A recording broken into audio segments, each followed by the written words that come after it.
नगर निगम MIC की बैठक आज आयोजित की गई। महापौर जगत बहादुर सिंह अन्नू की अध्यक्षता में आयोजित बैठक में कई निर्णय दिए गए। शहर विकास के कई अहम प्रस्तावों पर मुहर लगा दी गई।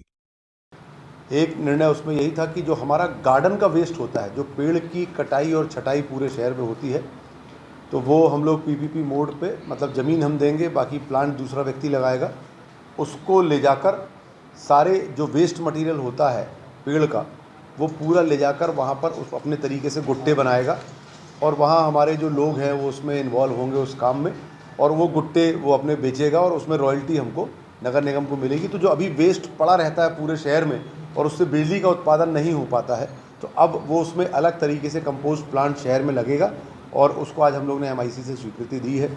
दूसरा, बायोगैस बनाने के लिए भी हम लोगों ने जो कचरे का सेग्रीगेशन करके, सूखा और गीला कचरा अलग अलग करके, और वो करने के बाद हम लोग ने तय किया है आज कि एक बायोगैस प्लांट भी लगाएंगे, क्योंकि सीएनजी 80 गाड़ियाँ हम लोगों की डोर टू डोर कलेक्शन की आ रही, और भी सीएनजी वाहन आगे आएंगे तो हम लोगों को सीएनजी गैस की भी आवश्यकता होगी।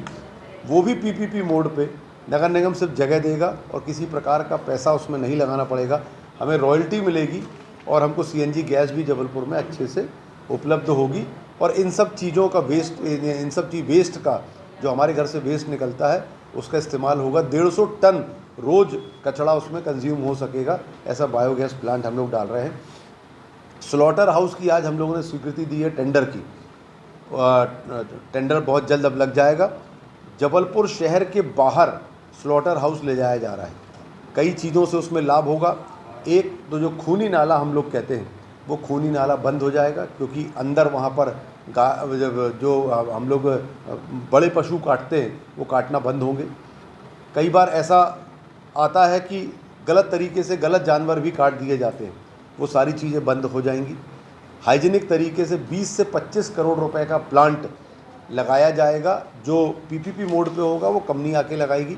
नगर निगम पूरी निगरानी नगर निगम के डॉक्टर के साथ जानवर का पोस्टमार्टम होने के बाद वहाँ पर किया जाएगा। ये कठौंदा में काम किया जाना है। तो जो एक खूनी नाला है वो हमारी उससे हमको बहुत राहत मिलेगी। वहाँ गंदगी और वो मांस मटन फेंकना जो है वो पूरा बंद हो जाएगा।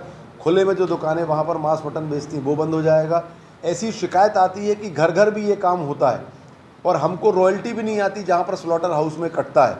तो ये सारी चीज़ें ठीक होगी, नगर निगम की बड़ी आय होगी, और जो पशु कटते हैं, जो कटने चाहिए कानूनन हिसाब से, वो पशु हाइजीनिक तरीके से माइनस टेम्परेचर में कटेंगे। 25 करोड़ रुपए का प्लांट लगेगा, और जो पशु नहीं कटना चाहिए वो किसी भी हालत में शहर के अंदर नहीं कटेंगे।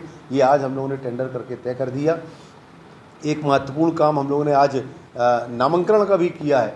उस नामांकन के काम में जो हमारा स्वामी दयानंद चौक, जिसको हम पहले रसल चौक कहते थे, वहाँ से आगे जाकर जो हमारा एक चौक है जिसको इनकम टैक्स चौक कहते थे, वो चौक के बीच का जो मार्ग है, जहाँ पर आप देखें कि हमारे परम पूज्य महंत स्वामी जी का एक जन्मस्थली है, उस पूरे मार्ग का नाम हम लोगों ने परम पूज्य महंत स्वामी महाराज जी के नाम से आज हम लोगों ने किया है। ऐसे ही हमारे भगवान वाल्मीकि जी के नाम से किया है, ऐसे ही ब्रह्म ऋषि जी के नाम से हम लोगों ने किया है। और इसी और हम लोगों ने जो गोरखपुर है, गोरखपुर गुरुद्वारे के सामने वाली सड़क जो है उसका नाम गुरु तेग बहादुर जी के नाम से किया है। और उसके आगे जो तिराहा पड़ता है, हाउबाग स्टेशन जो सड़क एक जाती है और एक दाहिने हाथ पे जाती है, उस तिराहे का नाम भी हम लोगों ने गुरु तेग बहादुर के नाम से किया है। एक हम लोगों के पास प्रस्ताव बरताल गार्डन का आया था, उस प्रस्ताव को हम लोगों ने लीगल ओपिनियन के लिए, उसमें कुछ फॉर्मेलिटी की कमी थी, वो फॉर्मेलिटी होकर अगली एमआईसी में आएगा, उस प्रस्ताव को भी हम लोग करेंगे। इस तरीके से आज एक बड़े महत्वपूर्ण निर्णय शहर के लिए लिए गए हैं, जो आज की जनरेशन के लिए आने वाले समय के 25 साल और 50 साल बाद की स्थितियों को लेकर होना चाहिए। वो निर्णय आज हम लोगों ने एमआईसी में लिए हैं, और निश्चित तौर पर आने वाले समय में ये इन सब चीज़ों का पूरे शहर को बहुत लाभ होगा। विकास की गति तेज है और तेज होगी।